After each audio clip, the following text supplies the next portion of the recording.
Wow. So ನೋಡಿ, ಎಲ್ಲ ಪಾಳು ಬಿದ್ದು ಎಲ್ಲ ಬಿದ್ದೋಗಿದೆ. ಇಡಿಕೆ ಮತ್ತು ಮಣ್ಣಿನ ಸಹಾಯದಿಂದ ಕಟ್ಟಿದ್ದಾರೆ.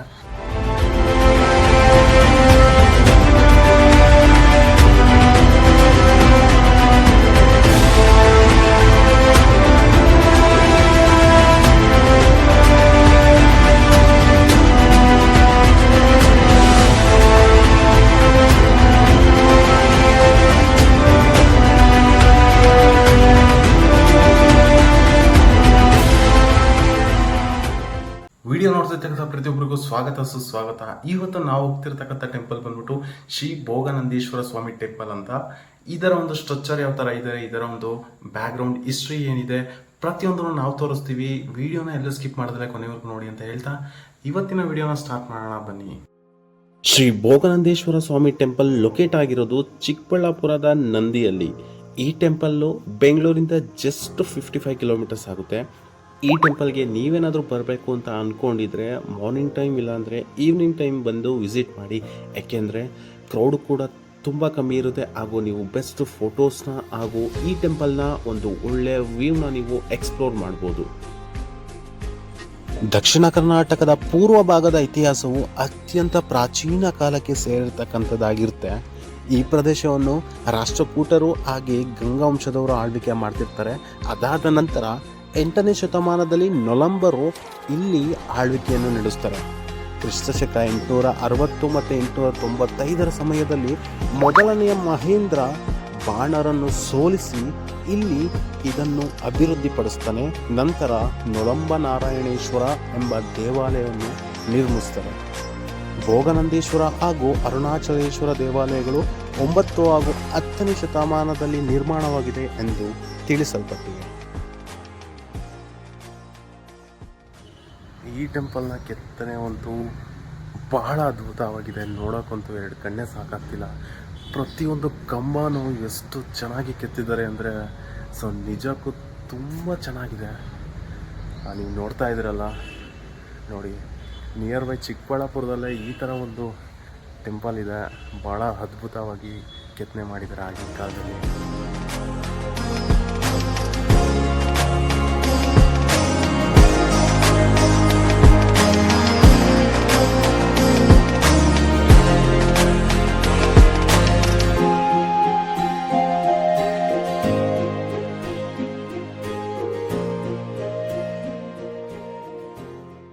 ಅಪಿತಕುಚ್ಚಂಬ ಅಂದರೆ ಪಾರ್ವತಿಯ ಒಂದು ರೂಪ ಆಗಿದೆ.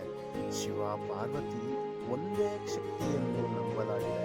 ದ್ರಾವಿಡ ಶೈಲಿಯಲ್ಲಿ ನಿರ್ಮಾಣವಾದಂತಹ ಈ ದೇವಾಲಯದ ಹೊರವಲಯದಲ್ಲಿ ನಮಗೆ ಶಿವ, ಪಾರ್ವತಿ, ವಿಷ್ಣು, ಗಣೇಶ ಹಾಗೂ ನಂದಿಯ ಮೂರ್ತಿಗಳು, ಪುರಾಣ ಕಥೆಗಳ ದೃಶ್ಯಗಳು, ನೃತ್ಯ ಮತ್ತು ಸಂಗೀತದ ಶಿಲ್ಪಗಳು, ದೇವರು ಹಾಗೂ ಅಸುರಗಳ ಭಕ್ತರ ಕಥೆಗಳು ಇಲ್ಲಿ ಶಿಲ್ಪಗಳ ನೀವು ಯಾವುದೇ ಟೆಂಪಲ್ಗೆ ಹೋಗಿ ಕಲ್ಲುಗಳನ್ನ ಮಾತ್ರ ಮುಟ್ಟಕ್ಕೆ ಹೋಗ್ಬೇಡಿ. ಯಾಕೆ ಅಂತ ಅಂದರೆ ಅದರ ಹೊಳಪನ್ನು ಕಳ್ಕೊಂಬಿಡುತ್ತೆ. ಸೊ ಹಾಗಾಗಿ ನಾವು ಎಲ್ಲೇ ಹೋದ್ರೂ ಯಾವುದೇ ಕಲ್ಲುಗಳನ್ನ ಮುಟ್ಟದಲ್ಲೇ ನೋಡಿ ಎಂಜಾಯ್ ಮಾಡಿಕೊಂಡು ಬರಬೇಕು.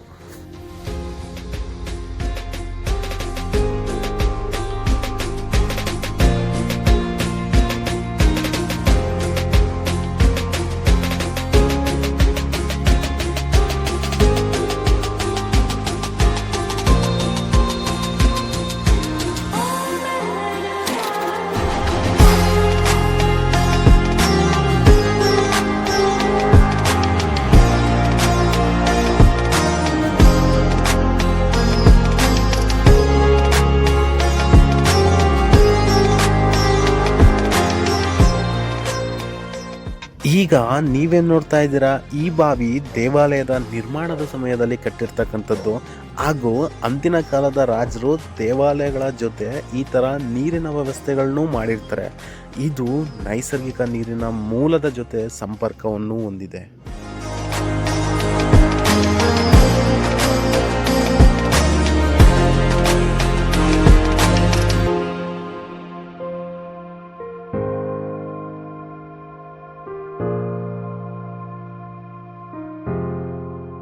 ಈ ದೇವಸ್ಥಾನದ ಸಮೂಹದಲ್ಲಿ ನಮಗೆ 2 ಮುಖ್ಯ ದೇವಾಲಯಗಳಿದ್ದು ಭೋಗನಂದೀಶ್ವರ ಮತ್ತು ಅರುಣಾಚಲೇಶ್ವರ ಎಂಬ ದೇವಾಲಯಗಳು. ಇವು ಎರಡು ಒಂದೇ ರೀತಿಯ ಶೈಲಿಯಲ್ಲಿ ನಿರ್ಮಾಣವಾಗಿದ್ದರೂ ಕೂಡ ಕೆಲವು ಸಣ್ಣ ವ್ಯತ್ಯಾಸಗಳು ನಮಗೆ ಕಾಣಿಸ್ತವೆ. ದಕ್ಷಿಣ ಭಾಗದಲ್ಲಿರ್ತಕ್ಕಂಥ ಅರುಣಾಚಲೇಶ್ವರ ದೇವಾಲಯ ಸ್ವಲ್ಪ ಹೊಸದು ಮತ್ತು ಅದರಲ್ಲಿ ಹೆಚ್ಚು ಸುಂದರವಾದ ಶಿಲ್ಪಕಲೆಯನ್ನು ನಾವು ನೋಡ್ಬೋದು. ಪ್ರತಿ ದೇವಾಲಯದ ಮುಂದೆ ನಂದಿ ಮಂಟಪವಿದ್ದು ಅದರಲ್ಲಿ ನಂದಿಯ ಮೂರ್ತಿ ಶಿವನ ಕಡೆ ಮುಖ ಮಾಡಿರ್ತಕ್ಕಂಥದ್ದನ್ನ ನಾವು ನೋಡ್ಬೋದು. ಈ ಎರಡು ದೇವಾಲಯಗಳು ದೊಡ್ಡ ಆವರಣಗಳನ್ನು ಮತ್ತು ಓಪನ್ ಸಭಾ ಮಂಟಪಗಳನ್ನು ಹೊಂದಿದ್ದು ಪ್ರತಿ ದೇವಾಲಯದಲ್ಲೂ ನವರಂಗ, ಅಂತರಾಳ, ಸುಕನ್ನಾಸಿ, ಗರ್ಭಗುಡಿ ಮತ್ತು ದ್ರಾವಿಡ ಶೈಲಿಯ ವಿಮಾನಗಳನ್ನು ಹೊಂದಿದ್ದು ಇದರಲ್ಲಿ ಕಲ್ಲಿನಿಂದ ಮಾಡಿರ್ತಕ್ಕಂಥ ಜಾಲಿ ಕಿಟಕಿಗಳನ್ನು ನಾವು ಕಾಣಬಹುದಾಗಿದೆ.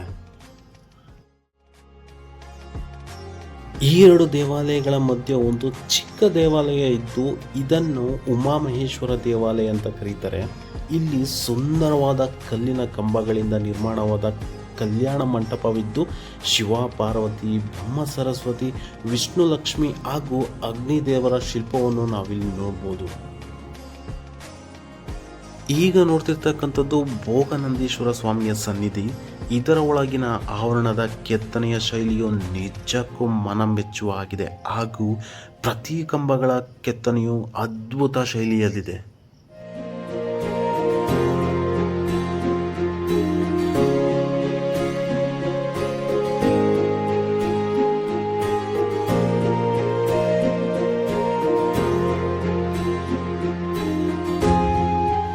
ಚೇಳರ ಕಾಲದ ಹಳೆಗನ್ನಡ ಶೈಲಿಯ ಲಿಪಿಗಳನ್ನು ಹಾಗೂ ಛತ್ರಿಯ ಆಕಾರದ ಕಲ್ಲಿನ ಛತ್ರಿಯನ್ನು ನಾವಿಲ್ಲಿ ಕಾಣಬಹುದಾಗಿದೆ. ಇದು ಪವಿತ್ರತೆಯ ಹಾಗೂ ದೈವಿಕ ಶಕ್ತಿಯ ಒಂದು ಆಧಾರ ಅಂತಲೇ ಹೇಳ್ಬೋದು.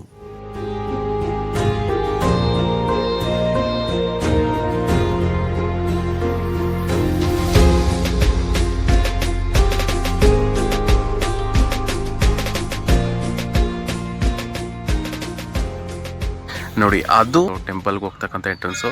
ಅದ್ರ ಪಕ್ಕದಲ್ಲಿ ಮಂಟಪ ಸಿಗುತ್ತೆ. ಟೆಂಪಲ್ ಎಂಟ್ರೆನ್ಸ್ನ ನಮ್ಮ ರೈಟಿಗೆ ನಮಗೆ ಒಂದು ಕೊಳ ಸಿಗುತ್ತೆ. ಸೊ ಆ್ಯಕ್ಚುಲಿ ಅಲ್ಲಿ ನೋಡ್ತಿರ್ತಕ್ಕಂಥ ಬಾಗಿಲು ಕ್ಲೋಸ್ ಮಾಡಿದ್ದಾರೆ. ಸೊ ನಾನು ಈ ಕಡೆಯಿಂದ ಹೆಂಗೋ ಎಗ್ರುಕೊಂಡು ಬಂದಿದ್ದೀನಿ. ಸೊ ತುಂಬ ಚೆನ್ನಾಗಿದೆ ಆ್ಯಕ್ಚುಲಿ ನೋಡೋಕ್ಕೆ. ಈ ಕಲ್ಯಾಣಿ ಭಾಳ ಗ್ರೀನ್ ಆಗಿದೆ, ತೋರಿಸ್ತೀನಿ ಬನ್ನಿ ನಿಮಗೆ. ಆ ಕಲ್ಯಾಣಿ ಎದುರುಗಡೆ ನಮಗೆ ಒಂಥರ ಚಿಕ್ಕ ಚಿಕ್ಕ ಮನೆಗಳ ಥರ ಕಾಣಿಸ್ತಾ ಇದೆ. ನೋಡಿ, ನೀವು ಪಾಳಿ ಬಿದ್ದಿರ್ತಕ್ಕಂಥ ಮನೆಗಳು ನೋಡ್ತಾ ಇದ್ದೀರಾ. ಸೊ ಬನ್ನಿ ಒಳಗಡೆ ನೋಡ್ಕೊಂಬರೋಣ ಏನಿದೆ ಅಂತ.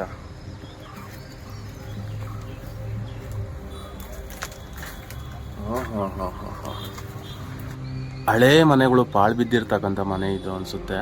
ಸೊ ಮನೆನೋ ಏನು ಅಂತ ನನಗಷ್ಟು ಐಡಿಯಾ ಸಿಗ್ತಾ ಇಲ್ಲ. ಸೊ ಇಲ್ಲಿಂದ ಆ ಎಂಡ್ವರ್ಗು ಇದೇ ಥರ ಇದೆ. ಸೊ ನೋಡಿ, ಎಲ್ಲ ಪಾಳು ಬಿದ್ದು ಎಲ್ಲ ಬಿದ್ದೋಗಿದೆ. ನೋಡಿ, ಇಲ್ಲಿ ಒಳಕಲ್ಲಿದೆ. ಅಲ್ಲಿ ಕೂರಕ್ಕೆ ಅಂತ ಮಾಡಿರೋವಂಥ ಸೀಟ್ ಅನಿಸುತ್ತೆ ಅದು. ಸೊ ನೋಡಿ, ಇಲ್ಲೆಲ್ಲ ಜಕ್ಕಿ ಥರ ಇದೆ.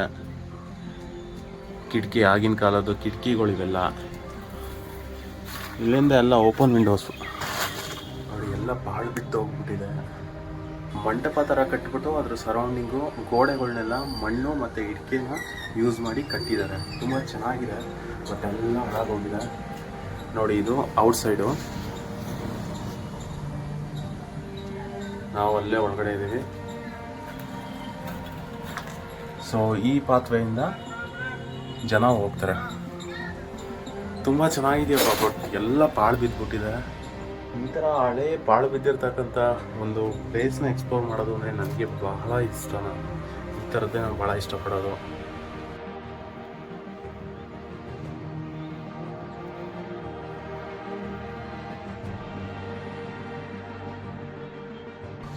ನೀವು ನೋಡ್ತಾ ಇದ್ದೀರಾ, ತುಂಬ ಜನ ಇದ್ದಾರೆ. ನನಗೆ ಯಾಕೋ ಈ ಕಲ್ಯಾಣಿ ಒಳಗಡೆ ಇಳಿಬೇಕು ಅನ್ನಿಸ್ತಾ ಇದೆ. ಯಾರು ನೋಡ್ತಿಲ್ಲ, ಯಾರು ಏನಾದರೂ ಅಂದ್ಕೊಳ್ಳಿ, ನಾನಂತೂ ಡೆಫಿನೆಟ್ಲಿ ಇಳಿತೀನಿ. ಇಲ್ಲಿಂದ ಜಂಪ್ ಮಾಡಬೇಕು ಐ ಥಿಂಕ್. ಒಬ್ಬೊಬ್ಬ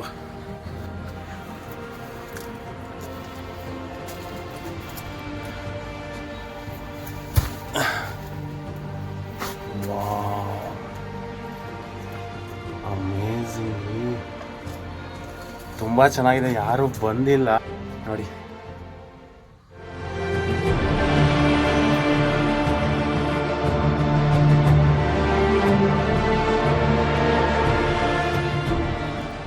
ಇನ್ನೊಂದು ಇನ್ನೊಂದು ಅಚ್ಚರಿ ವಿಷಯ ಏನು ಗೊತ್ತಾ, ನಾನು ಆಗಲೇ ನಿಮಗೆ ಮೇಲ್ಗಡೆ ಪಾಳು ಬಿದ್ದಿರ್ತಕ್ಕಂಥ ಮನೆಗಳು ಅಂತ ನಾನು ತೋರಿಸಿದ್ನಲ್ಲ, ಸೊ ಅದು actually first floor, ground floor ಕಂಡ್ರಿ ನಾವು ಇರೋದೀಗ. ನೋಡಿ ಇದೆಲ್ಲ ಗ್ರೌಂಡ್ ಫ್ಲೋರ್ಗು. ಸೊ ನಾನು ತೋರಿಸಿದ್ನಲ್ಲ ಅದು ಇದ್ರ ಮೇಲ್ಗಡೆ ಇದೆ ನೋಡಿ, ಇದೆಲ್ಲ ಫುಲ್ಲು ಗ್ರೌಂಡ್ ಫ್ಲೋರು.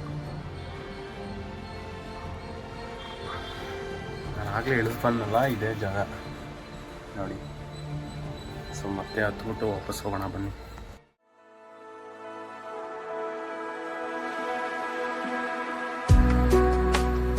ದೇವಾಲಯದ ಹೊರಭಾಗದಲ್ಲಿ ಕಾಣ್ತಕ್ಕಂಥ ಈ ಒಂದು ವಿಶೇಷ ಮಂಟಪ 1000 ವರ್ಷಗಳ ಹಳೇ ಇತಿಹಾಸವನ್ನು ತಿಳಿಸುತ್ತೆ.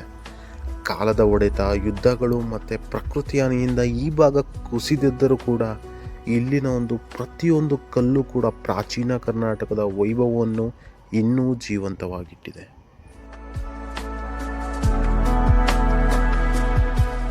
ಈ ದೇವಸ್ಥಾನದ ಎಡಬದಿಯ ಮಂಟಪಗಳಿದ್ದಾವೆ. ಸೊ ಡೆಫಿನೆಟ್ಲಿ ಎಲ್ಲ ಹಾಳಾಗ್ಬಿಟ್ಟಿದೆ. ಆ ಸೈಡ್ ಸ್ವಲ್ಪ ನೋಡೋಂಗಾದರೂ ಇತ್ತು, ಈ ಕಡೆ ಎಲ್ಲ ಗಿಡ ಪೊದೆ ಎಲ್ಲ ಬೆಳ್ಕೊಂಬಿಟ್ಟು ನಾಶ ಆಗಿದೆ. ಮೇ ಬಿ ಇವರಿಗೆ ಒಂದು ಚಾನ್ಸ್ ಇದೆ ಇವೆಲ್ಲ ಮತ್ತೆ ಕ್ಲೀನ್ ಮಾಡಿ ಮತ್ತೆ ಓಪನ್ ಮಾಡ್ಬೋದು ಅಂತ ನನಗನ್ಸುತ್ತೆ. ಸೊ ಇವರ ಒಂದು ಇಂಟೆನ್ಷನ್ ಏನಿದೆ ನನಗಂತೂ ಗೊತ್ತಿಲ್ಲ.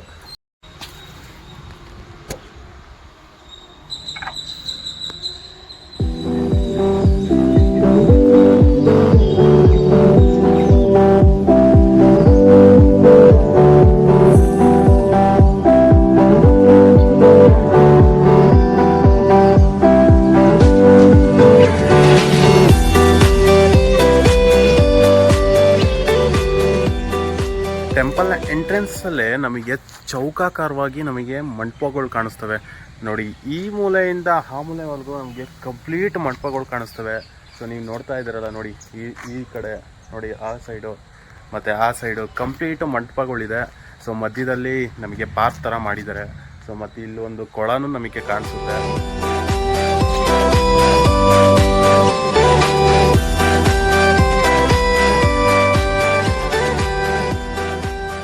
ಫೈನಲಿ ಇಲ್ಲಿಗೆ ನಮ್ಮ ವಿಡಿಯೋನ ಎಂಡ್ ಮಾಡುವಂಥ ಸಮಯ ಬಂದಾಯಿತು. ಈ ವಿಡಿಯೋ ಏನಾದರೂ ನಿಮಗೆ ಇಷ್ಟ ಆಗಿದ್ರೆ ಪ್ಲೀಸ್ ಲೈಕ್ ಮಾಡಿ, ಶೇರ್ ಮಾಡಿ, ಕಮೆಂಟ್ ಮಾಡಿ, ಹಾಗೂ ಚಾನಲ್ಗೆ ಸಬ್ಸ್ಕ್ರೈಬ್ ಮಾಡಿ ಅಂತ ಹೇಳ್ಕೊತ ಮತ್ತೆ ಹೊಸ ವಿಡಿಯೋಗಳ ಜೊತೆ ಹೊಸ ಬೆಟ್ಟಗಳನ್ನ, ಹೊಸ ಟೆಂಪಲ್ನ ಎಕ್ಸ್ಪ್ಲೋರ್ ಮಾಡೋಕ್ಕೆ ನಾವು ಬರ್ತಾ ಇರ್ತೀವಿ. ಕೊನೆವರೆಗೂ ನಮ್ಮ ವಿಡಿಯೋಗಳನ್ನ ನೀವು ನೋಡ್ತಾ ಇರಿ ಅಂತ ಹೇಳ್ತಾ ಇವತ್ತಿನ ವಿಡಿಯೋಗೆ ಬಾಯ್ ಬಾಯ್.